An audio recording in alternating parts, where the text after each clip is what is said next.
Matthew 26:38. Sinabi sa kanila ni Jesus, "Ako'y halos mamatay sa tindi ng kalungkutan. Maghintay kayo rito at samahan ninyo ako sa pagpupuyat." Loneliness and isolation. Thank you, Father, that you are with us, you are in us, and you never leave us. Sa sandaling ito, Panginoon, kami po ay nagpapasakop, humihingi ng kaliwanagan, karunungan, at mangusap kayo sa amin para mga pang-araw-araw na buhay namin ay maiayo namin sa iyong kalooban. Be our preacher, our teacher, our healer. We seek you. Thank you, Father, in the name of your Son, Jesus. Marami mga tao kuminsan nagsasabi nila halos mamatay sila sa lungkot. Sabi ni Jesus, nung siya ay magdarasal sa halamanan ng Gethsemane, ganun din. Matthew 26:38, He said to them, "My soul is overwhelmed with sorrow to the point of death. Stay here and keep watch with me." These two sentences will give us a great insight into how to handle deep loneliness and isolation. But suffice to say, Jesus knew extreme sadness. Alam niya ang pinakamatindi, pinakamalalim na lungkot, na halos pa nga sabi niya ay ikamatay niya. Mark 15:34, "And at 3 in the afternoon, Jesus cried out in a loud voice, my God, why have you forsaken me?" At nung malalagot ang kanyang hininga, ay naramdaman niyang nalagot din ang kanyang pakikipag-ugnayan sa Ama. Jesus knew extreme rejection, extreme isolation. Mga problema natin mga tao, ang ating isolation, rejection, and loneliness. Dinaanan na lahat ni Jesus yun. At kaya na tayo, gusto niya tayong tulungan. Jesus understands and can help those who are burdened with isolation and loneliness. At maaaring yun ay tayo o mga taong mahal sa atin sa buhay o pareho. Loneliness is a silent epidemic. Naglalaban na ng maraming mga bansa sa number 1 position sa dami ng nagpapakamatay taon-taon. Suicide is on the rise. And even in our happy nation and among our happy people, it is becoming a situation. Knowing and understanding loneliness could help much. Our own loneliness and that of people who are close to us. But loneliness is a subjective, personal, private experience. No one can truly be sad for you. Only you can be happy for you and can be sad for you. May nakikiramay lang, nakikihati, nakikitulong, pero ikaw lang talaga ang makababatid at makalulutas ng iyong sariling kalungkutan. Proverbs 14:10, "Each heart knows its own bitterness, and no one else can share its joy." So wala talagang tunay na pwedeng humati sa iyong lungkot at saya, kailangang ikaw ang gumawa ng paraan tungkol dyan. Kanya-kanyang puso, kanya-kanyang dala. But of course, we people around can help one another how to ease the burden and how to make the burden lighter. Loneliness is a reality among many people. It's only a matter of time before people would be lonely. So understand loneliness. Among the many phenomena in our lives, it's one that should be understood well because it's one that keeps coming back. It's one that is very threatening or even very presently real. But loneliness, according to many studies and our very personal experience, tells us that it is mainly caused by separation. Physical separation from people who matter, mental, emotional, and spiritual separation. Kaya kung minsan may kasama ka pero malungkot ka rin kasi magkalayo ang loob nyo. Meron naman, iisa ang loob nyo pero magkalayo ang katawan nyo kaya malungkot pa rin. Maraming formula ng ending malungkot ka. At pati ang spiritual separation natin from God can cause a lot of complications that are not so easily identifiable na yun pala ang dahilan. Western civilization has a very clear history of separation. Nung una, ang lahat ng mga tao sa balat ng lupa, puro pamilya lang, tribo-tribo. Sa ating sinaunang kasaysayan, para barangay, hanggang doon lumaki ang ating community and not beyond that. Kaya nanatiling mas malapit tayo sa isa't isa. But during the European Renaissance, in the 14th to the 17th century, nagsimulang maglayo-layo ang isip ng mga tao kasi mayroong mga rumunong, naging mga experts sa sciences, sa philosophies, at naiwan nila yung mga asawa nila, kamag-anak nila, o community nila, nagkaroon ng mga ganong klaseng separation. In the Industrial Revolution in Europe that happened from 1760 to 1840, There was a lot of separation kasi nung araw ang mga tao, farmers lang lahat or hunter-gatherers. Pero nung nagkaroon ng Industrial Revolution, nauso ang mga factories, nauso ang mga cities, marami mga tao sa mga malalayo, mga liblib na lugar, isa sa kanila ay pupunta sa city, sa factory para magtrabaho, nagsimula ang paghihiwalay. Sa ating din kasaysayan, ang ating mga kababayan at mga ninuno ay magkakasama lang sa baryo, doon kay sinilang, doon ka lalaki, doon kay papanganak, doon ka manganganak, doon ka mamamatay, doon ka ililibing, kayo-kayo lang. And there was no sense of separation.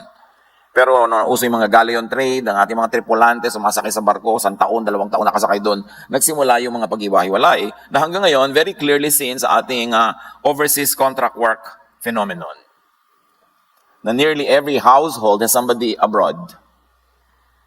That there's probably no Filipino na wala siyang kaibigan o kakilala na hindi nagtatrabaho sa barko or abroad. So, totoong-totoo sa atin ang paghiwa-hiwalay. At dahil doon, maraming kalungkutan. Yung iba iniimpit na lang, itinatago, pero meron. Yun namang iba, buong dramang ibinubulala sa airport. Ito yung aalis ang mahal sa buhay. So, pero meron. But loneliness is a biological function. In fact, it's a biological warning, like hunger is. Sana hindi na lang nakakaramdam ng gutom. Blessing makaramdam ng gutom. Kasi warning yon ng nature na kailangan na ng katawan mo ng pagkain. Kasi kung hindi ka na warningan, hindi ka nagugutom, hindi ka kakain, bigla ka na lang mamamatay. Ganon din ang kalungkutan. Blessing siya dahil sa isang biological warning. Bakit sa blessing? Loneliness makes you pay attention to the pressing physical needs of yours. Ano yon? Pinag-usapan natin na ang una sa lipunan, nung na-develop ang mga tao, mga closely knit families lang, mga tribe. At hanggang ngayon, up to a point, tayo mga Pilipino, very tribal ang orientation. To the point that we are not thinking in terms of nation, we're thinking of our barrio, of our region, of our family. So, malapit pa tayo sa ganung form. But this kind of social structure knows that survival is in numbers, in cooperation, in the family, in the community, in the tribe. Kaya pag ikay nasa baryo, lalo't mas liblib, mas nakikisama ka sa kapwa. Dahil sa baryo, kung manganganak ka, wala ka namang kotse, kung pasakayin ka nung kapitbahay mong may tricycle at dinala ka sa clinics, pasalamat ka. Kaya habang di ka nanganganak, paano yung pakisama mo sa kanya dahil may tricycle siya eh? Interdependence. Pag kailangan, pag may namatay, mag-abuloy ka. Para ikaw namatayan, mag-aabuloy din sila. So, may ganun tayo. Yung closest ng family ties natin, may economic dimension yan. Kaya pag yumayaman na ang mga tao, tumitira sa mga lungsod, hindi na sila nakikialam sa neighbor nila. Kasi may sarili-sarili silang kotse, hindi nila kailangan makisakay. May sarili-sarili silang ulam, may sarili-sarili silang hanap buhay, nagiging mas less personal. And that's also a climate for more loneliness. Unless city people are able to recreate the tribe and invent their own tribes. Kaya may mga tribe ng mga nag-exercise sa plaza, may mga tribe ng mga ganito at gano'n ng interest. Kasi you always recreate the small tribe. Because there's security in such a setting. Ngayon, pag nalulungkot ang tao, ibig sabihin, kulang ka sa tribe. It's a warning. So, in this context, aloneness is biologically dangerous. Bakit? Kasi yung survival mo depends kung may mga tutulong sa'yo, may support system ka. So, pag alone ka, nalulungkot ka, your body tells you, hoy, sobra ka ng separated and isolated, kaya nalulungkot ka, ikaw ngayon lalabas, magte-text, kaya magla mong maaalala, textan yung hindi mo naman naaalala nung masaya ka. Sabi mo, musta? Pero ang totoo, gusto mong ikaw ang tanungin niya na musta. Kaya sama ng loob mo, basta niya, okay, tapos hindi na sumagot ulit. Because every text is a cry for help. So nagte-text ka para textan ka rin.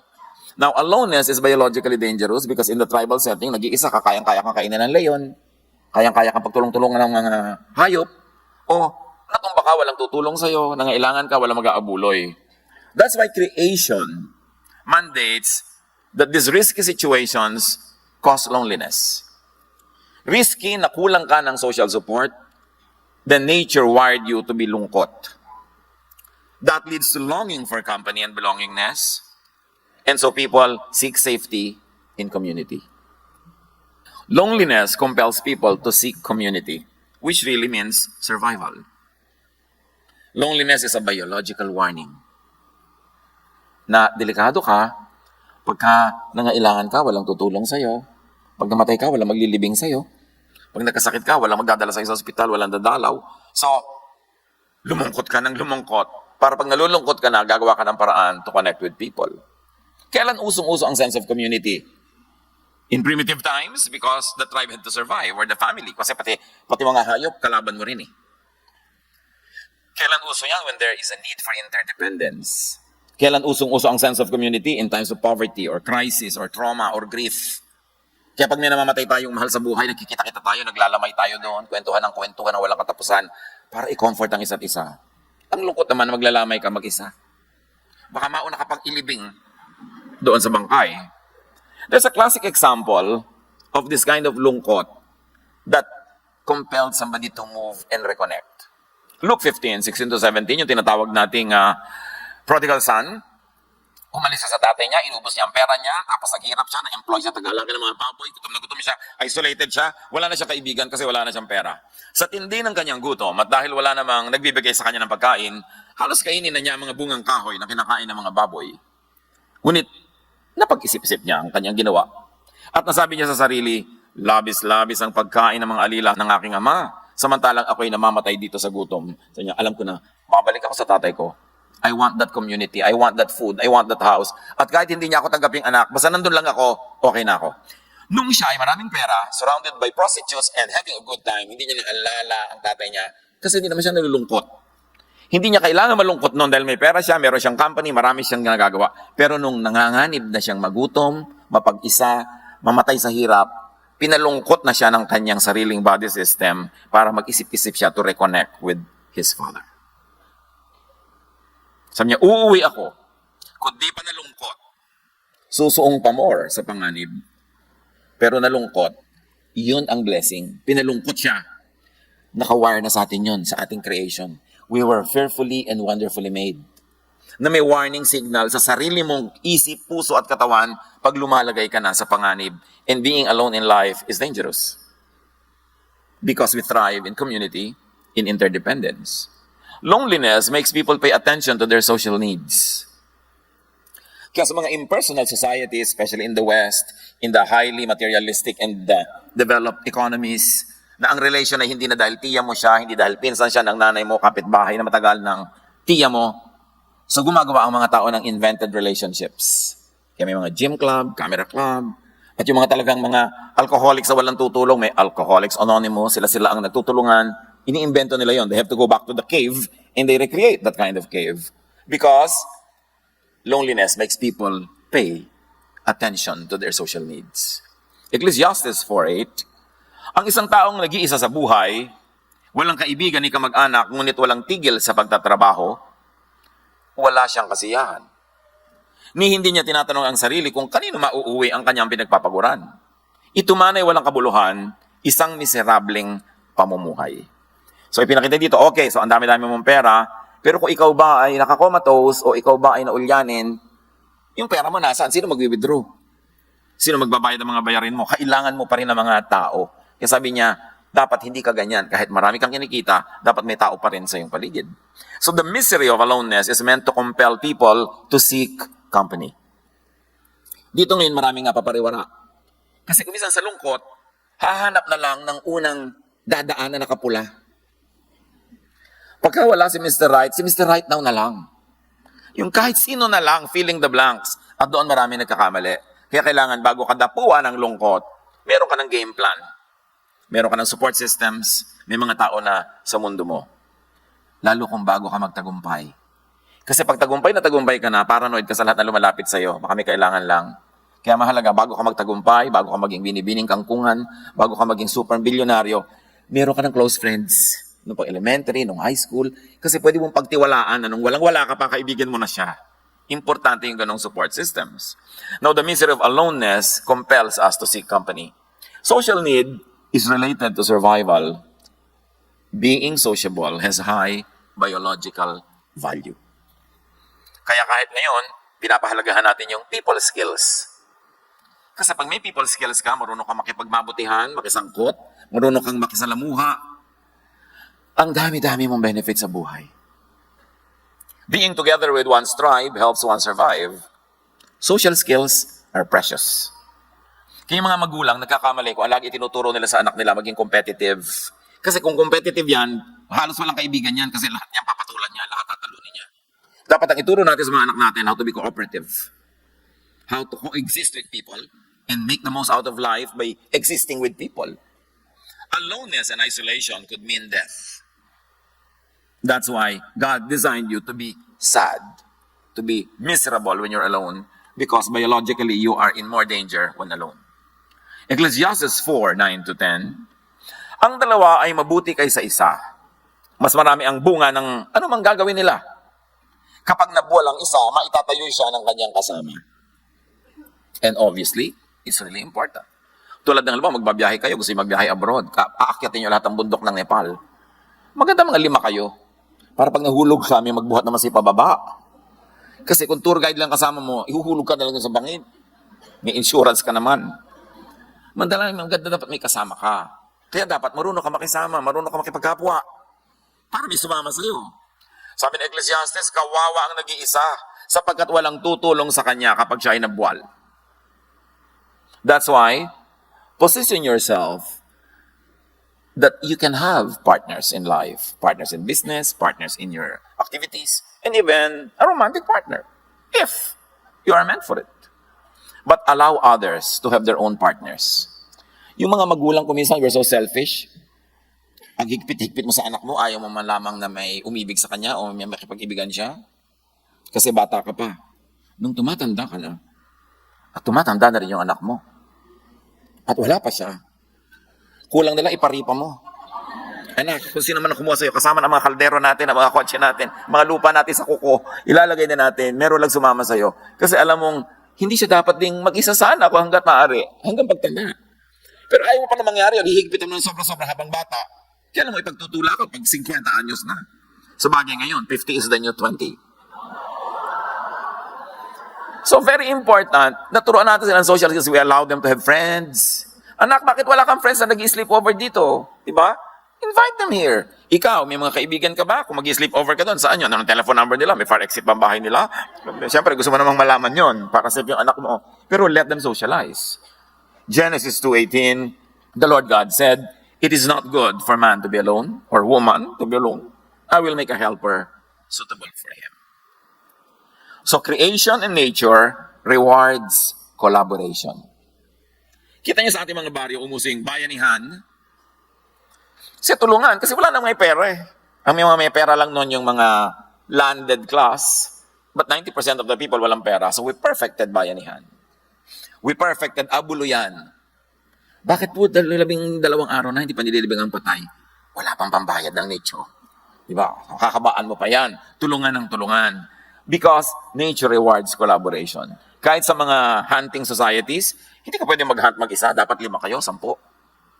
Pati sa mga halaman, sa mga hayop, mahalaga yung may mutualism na relationship. Both of you benefit by being together. Or at least commensalism, one benefits and the other is not bothered. Pero pagka parasitism na yan, hindi na maganda yung kanyang relationship. One benefits and the other is destroyed. Teamwork is always rewarded, kahit sa sports. That's why even in the church, unity is important. Because when people are united, they're always stronger together. Ecclesiastes 4:11 to 12, kung malamig ang panahon, maaari silang magtabi sa higaan upang parehong mainitan. Ngunit saan siya kukuha ng init kung nag-iisa siya? Kung ang nag-iisa ay maaaring magtagumpay laban sa isa, lalo na ang dalawa. Mas magtatagumpay sila kung dalawa sila. Ang lubid na may 3 pilipit na hibla ay hindi agad malalagot. So mahalaga, meron kang karamay. Friends, multiply our joy and divide our sorrows. So it's important na marunong kang makitungo. Proverbs 18:1, ang taong makasarili ay humihiwalay sa karamihan at salungat sa lahat ng tamang isipan. In other words, sabi ng Proverbs, yung sobra kang selfish, abnoy. Hindi natural yan. Dapat hindi ka selfish. Dapat give and take. Dapat nakikipagmabutihan ka. Kasi for survival niya at mo, you need to have people around you. Creation wired the brain to feel pain in aloneness. Kaya kung nag-enjoy ka laging alone, as in extended aloneness, extended enjoyment, hindi na yan normal. Because we were wired to feel pain in aloneness so that we will relieve the pain by seeking company. It means cooperating with others. It means enhancing your chances at survival and even at thriving. Loneliness is meant to stop and to minimize behavior that isolates people. Kaya ka pinapalungkot ng Diyos para tigilan mo ang paghiwalay sa kapwa-tao, humanap ka ng koneksyon. That is why rejection and isolation hurt. Bakit pag may nagre-reject sa'yo, nasasaktan ka? Kasi we were wired by God to want to be accepted. Because when we are accepted, we are safer. Because we are with the group. Pero yung nire-reject ka na, nagre-rejoice ka pa, abnormal yan. Or pride na lang yan, ayaw mo lang aminin. Kaya masakit yung nire-reject ka. And yung sakit na yon ang magtuturo sa ating makibagay, makisama sa tama, para hindi tayo ma-reject. At stronger tayo pag meron tayong support system. Jesus took up and endured extreme isolation and loneliness so He can save us from it. Salamat. Dinanas ng Diyos lahat yan ng Panginoon para kayang-kaya at alam na alam niya tayong tutulungan. Isaiah 53:3, hinamak siya ng mga tao at itinakwil. Nagdana siya ng hapdi at hirap. Wala man lang pumansin sa kanya. Binaliwala natin siya na parang walang kabuluhan. Referring to the coming Messiah. Si Jesus yun. Kung nararamdaman nyo binabaliwala kayo, parang wala kayong kabuluhan, nadaanan na yan ni Jesus. Therefore, alam niya ang situation nyo, alam niya kayong tulungan.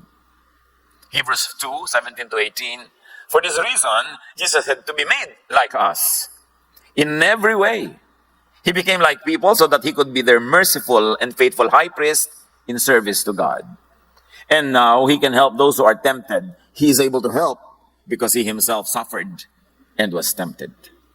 So if your temptation is to feel so bad because of your loneliness, Jesus can help you out of that because He already experienced it. Ipinadana sa Kanya ang lahat ng klase ng hirap, hindi man bawat detalye, kundi yung types of suffering. So He could be a very, very sensitive helper, nurse, and doctor. What are the general effects of loneliness? Loneliness makes people age quicker. Yung ang bilis tumanda. Mahirap na tumanda ka bigla kung masaya ka. Kaya alam na alam mo ko yung misis, nagpo-problema dahil yung asawa niya, ang daming kulasisi, ang tanda ng itsura. Maliban na lang, of course, meron siya mga regimen na napatatakpan ng technology, yung kanyang lungkot. Pero alam na alam yung, bakit ganyan na itsura ng pinsan natin? Siguro nang bababae asawa niyan. Kasi nakaregister sa mukha ni misis ang pinagagagawa ni mister. Mabuti na lang, may mga exercises na ngayon na pwede nang imitigate yung ganung mga effects. But loneliness makes cancer deadlier. Yung may cancer na nga, tapos malungkot pa, mas mahirap tabla ng mga pagpapagaling at mas mabilis lumala. This is science. Researchers show us. Loneliness makes Alzheimer's advance faster. And loneliness makes the immune system weaker. Pagka ang lungkot-lungkot mo, may humatsing lang 3 meters away, nahahawa ka. Pero pag ang saya mo, kahit bugahan ka dito, siya ang natutumba. Kaya mahalaga sa tao, masaya. Diba? Kasi pag masaya ka, yung immune system mo mas malakas. At yan ay proven talaga. Psalm 38:6-8, wasak at kuba na ang aking katawan, ang buong maghapoy puspos ng kalungkutan. Tumapong lagnat ko'y apoy na sa init. Lumulubhang lalo ang taglay kong sakit. Ako'y nanghihina at nanlulupaypay, puso'y dumaraing sa sakit na taglay. So you see, pagka ikaw ay emotionally sick, your body becomes sick. And when your body becomes sick, you also become emotionally sick. So it feeds itself. It becomes a cycle. Hinihila ka pababa. Yung katawan mo, papalungkotin ng puso mo. Yung puso mo pala, hihinain ng katawan mo. Saan ka pupunta noon? Sa libingan. Kaya dapat may gawin ka. Pag lagi kang nalulungkot, dapat may gawin ka. Huwag kang magmukmok. Huwag kang humingi ng awa. Huwag kang lagi na lamang na mag-self-pity. You've got to do something to get yourself out of that hole. Once loneliness becomes chronic, it will be self-sustaining. Ito ang sinasabi ng mga clinical records. Pag ang lungkot mo ay sumobra na, siya na ang bubuhay sa kanyang sarili. Siya ang magpapatsidhi ng lungkot. Siya ang magpapalala ng sarili niyang lungkot. It will feed on itself. It will be cyclical and self-sustaining until you get to deep, deep clinical depression. And that's when people jump off buildings and bridges and kill themselves. Don't get near that point. Kailangan kontrahin mo yung mga lungkot. Now, how loneliness works for the worse? Paano ba nagpapalala yan? Physical and social pain send messages to your brain. May physical pain ka, emotional pain. It sends signals to your brain, And prolonged feelings of loneliness is read by the brain as threat. Pag lagi kang malungkot, ang reading ng brain, threat. You are under threat. No? Then it switches to survival mode and sees danger and hostility everywhere. So pag malungkot ka, yung brain mo maglalagay ng armor, maglalagay ng protection, at ipoprotekta niya sa lahat ng tao. Kasi ko convincing ka ng brain mo na lahat ng tao may masamang sinasabi tungkol sa'yo. Lahat ng tao kalaban mo. Walang may gusto sa'yo. Lahat galit. Nanganganib ka. Lahat gusto kang patayin, sakalin. Lahat. Kaya lalo ka ngayong lalayo. That's why loneliness feeds itself. Because when you're very lonely, you become defensive. And when you're defensive, you drive people away. Kaya magiging cyclical. Because the lonely person is suspicious, unfriendly, defensive, offensive, and hostile. Mabangis, madaling magalit, madaling magsuspetsa, wala pinagtitiwalaan. Ganun pag malungkot. A sure formula for more isolation. Psalm 38, 17-20. For I am about to fall, and my pain is ever with me. Many have become my enemies without cause. Those who hate me without reason are numerous. And remember, this could only be a guni-guni. Perception ng isang taong sobrang malungkot. It need not be real. Pananaw yan. It need not be factual. But when you're lonely, you become paranoid. Lahat ng ginagawa ng tao, ang reading mo, niloloko ka, pagsasamantalahan ka. Kaya yung mga nalungkot dahil minsan nabigo sa pag-ibig, lahat ng mga dumadapong na sa kanya, binubugaw na. Kasi nakahalik siya ng palaka, hindi naging friends. Nagkaroon pa siya ng kulugo. Ngayon, dumadating na yung talagang palaka na prince, dinataboy mo pa. Siyempre, sometimes in life, you kiss so many toads before it turns to be a prince. Minsan naman, wala. Talagang kulugo. But you must never stop trying. Di ba? Don't live in the la mode. Kasi pag nasa dala mode ka, nagsara ka na eh. Parang ayaw mo nang mabuhay. Hindi mo na binibigyan ng sarili mo ng chance. Verse 20, those who repay my good with evil, lodge accusations against me, though I seek only to do what is good. Yan ang perception ng isang taong depressed. Bait-bait ko naman, masama sila. Inaapi nila ako. Pagka hindi ka nabati, iniistab niya ako. Ayun naman pala. Hindi ka lang talaga nakita. Pero laging pangit ang interpretation. Kasi nga yung loneliness mo, papalonelihin ka niya lalo. Hanggang magising ka sa katotohanan na kailangan mo siyang talunin. Pero may mga iba, hindi nagigising, sila'y natatalo. Loneliness makes people assume the worst of other people's intentions. Ang malungkot, suspicious, paranoid, mapagbintang. Because of this perception of a hostile world, lonely people can become more self-centered and isolate themselves even more. That's why it feeds on itself. Psalm 102, 6-8, tulad ko'y mailap na ibon sa ilang, para akong kuwago sa dakong mapanglaw. Ang aking katulad sa hindi pagtulog, ibon sa bubungang palaging malungkot. Sa buong maghapon, ang kaaway ko, nililibak ako. Ito yung perception ng taong depressed. Mukha na akong ibong puyat. Mukha akong butiking pasay. Diba? Mukha ka ng tiriringday. Talaga kung ano na nangyayari sa'yo. At pag hindi mo yan kinorek, ang susunod na level ng depression, pinapabayaan ng tao ang kanyang hygiene. Hindi na siya nagsesepilyo. Hindi na siya nagsa-shampoo. Hindi na siya nagsusuklay.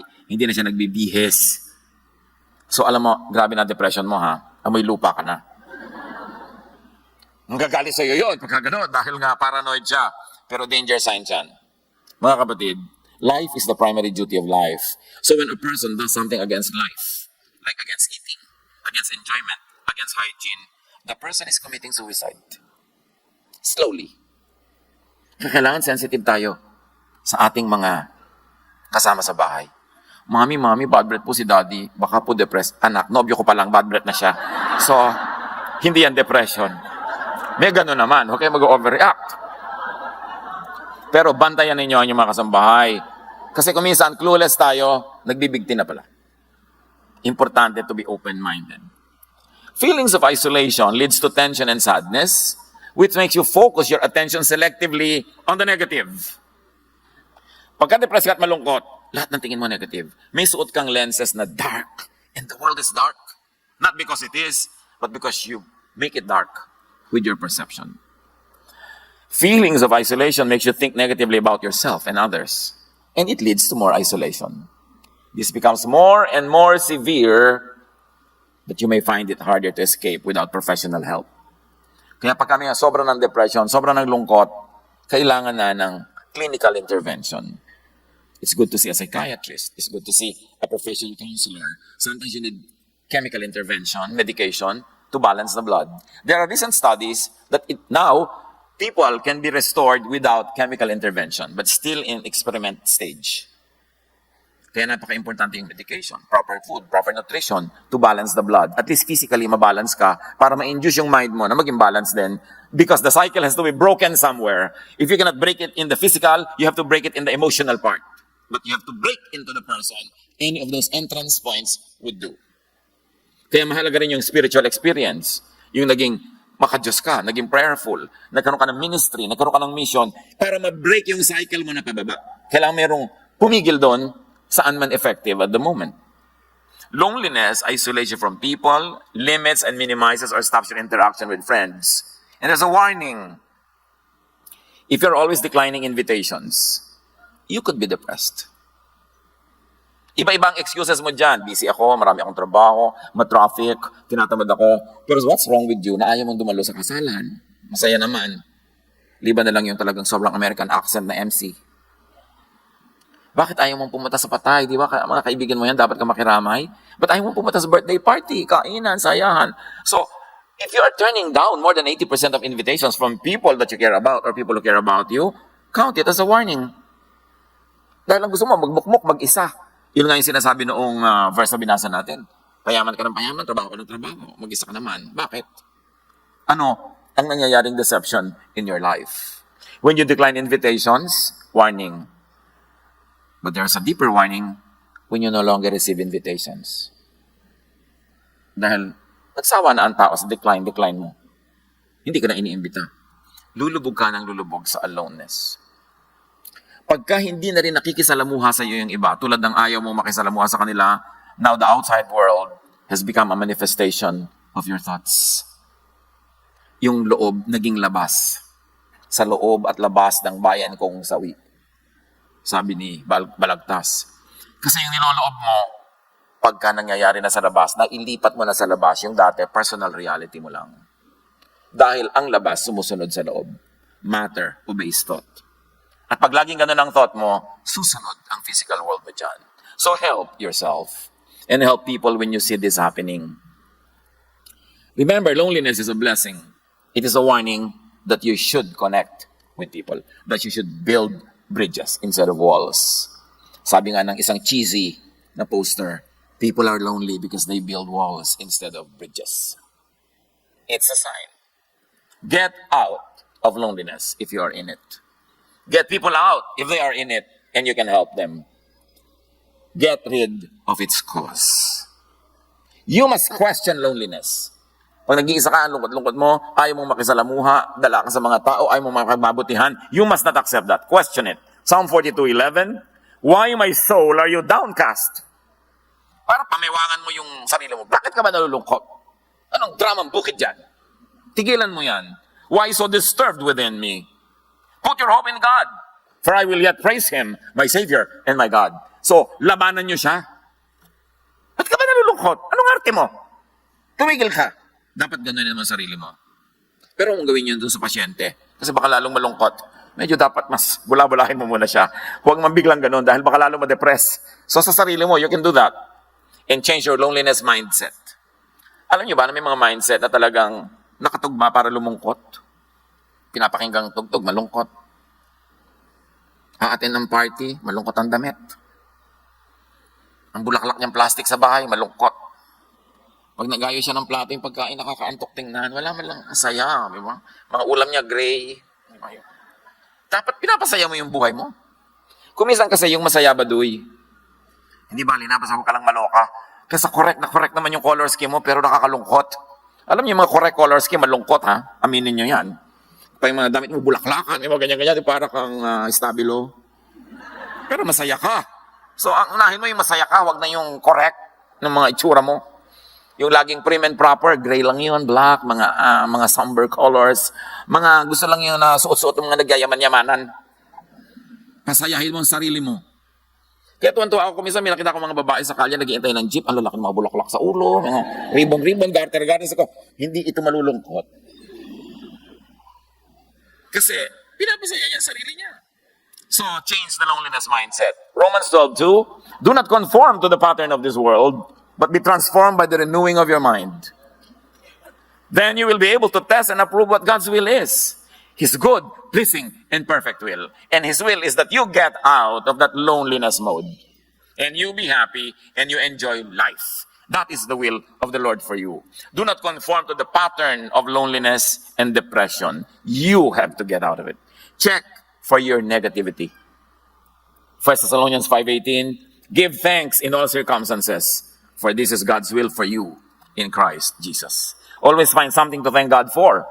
And be very profuse and dramatic with your thanksgiving. Meron, pastor, yung pong katabi ko sa worship, pwede ba ilipat nyo sa likod? Kasi worship lang, nagtatatarang pa. Yung kasasayaw. Eh, mabuti na yung kesa naniniga siya, tinihimatay sa lungkot. Di ba? Hayaan nyo na mag-express. Kailangan magsikilin ng sarili. Konting-konti lang dapat yung sinisikil. Dapat express yourself. Get out of loneliness and stay out of it. Seek God. Psalm 68:6, God provides homes for those who are lonely.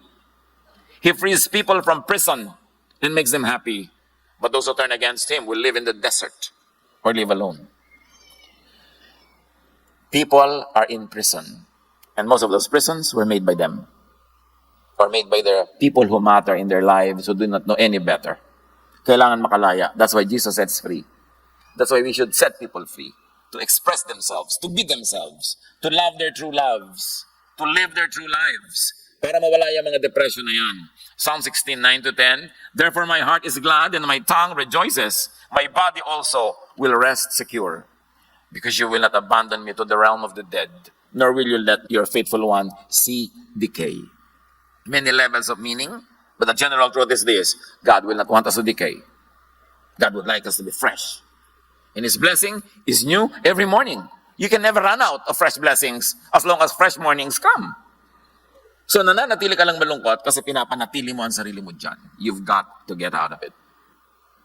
Psalm 25:16-21. Turn to me and be gracious to me, for I am lonely and afflicted. So aminin, kung malungkot, sabihin, huwag ikahiya. Kung kailangan ng clinical treatment, huwag ikahiya that you're seeing a psychiatrist. You know, yung nagpapabunot, nagtatanggal ka ng kukumpatay, ganun din yun, yung pumupunta ka rin sa psychiatrist. Pinapagaling mo lang ngayon sakit. Dapat walang stigma mga mental illnesses. Kasi katulad lang yan ng ibang other illnesses. Aalisin natin dapat yung mga ganyang stigma at hindi dapat itago. Mga pamilya, kung meron kayong mga member ng family na hindi katulad ng karamihan, yung kanilang mental behavior, yung kanilang mga itsura kuminsan, huwag nyo silang itago sa dilim. Lalo silang madedepress. Dapat silang ilabas, maarawan, mahanginan. Dahil yun ang binigay sa atin ng Diyos. Yun ang mahal natin sa buhay, yun ang pamilya natin. Huwag tayong mabuhay sa pagtatago, sa hiya. Yan ang nagpapadepress sa tao, yung pagtatago. Relieve the troubles in my heart and free me from my anguish. Look on my affliction and my distress and take away all my sins. Sins is living off the mark. It doesn't have to be immorality. It doesn't have to be doing bad things. Sin is living off the mark. Dapat nandun ka kung anong tinakda sa'yo, kung anong binigay sa'yo, yun ang ibuhay mo. When you're outside of it, that is sin. Hindi kailangan laging immorality ang sin na yan. Pagka hindi ka nabubuhay according to your design, according to how God made you, and you were wonderfully made, sala ka. Yun ang nagkakasala. Sa Laguna, sa Batangas, sa Cavite, pag sinabing mali, ay, sala. Hindi ibig sabihin kasalanan. Kaya yung sala, hindi mo lang na-hit yung mark.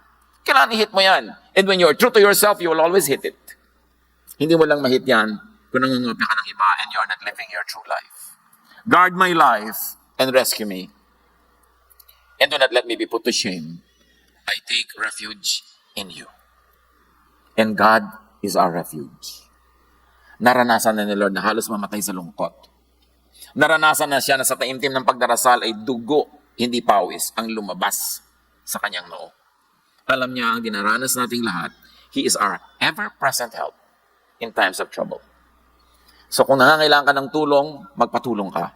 At kung ikaw ngayon yung malakas, tumulong ka. That is the importance of interpersonal relationships.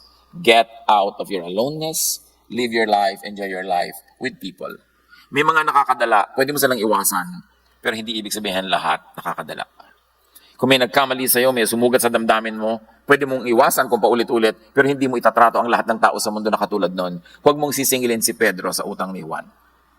At lalong-lalo, huwag kang mabubuhay na dala kasi magsasara ka para sa marami pang pagpapalang naghihintay na dumating sa buhay mo. My integrity and uprightness protect me because my hope, Lord, is in you. Dear Lord, teach us to hope in you. Sa mga kalungkutan na personal, sa kalungkutan ng iba naming mga mahal sa buhay, turuan mo kami magdamay-damayan, magtulungan, tigilan ng mga pagkukunwari, mga pagbabalat kayo, maging totoo para makalaya. At sa paglayang ito makahinga ng maluwag, kami maarawan, kami ay mahanginan at makapamuhay ayon sa iyong magandang kalooban. Pagbulay-bulayan natin ang mga kahulugan nito sa buhay natin at sa buhay ng mga mahal natin.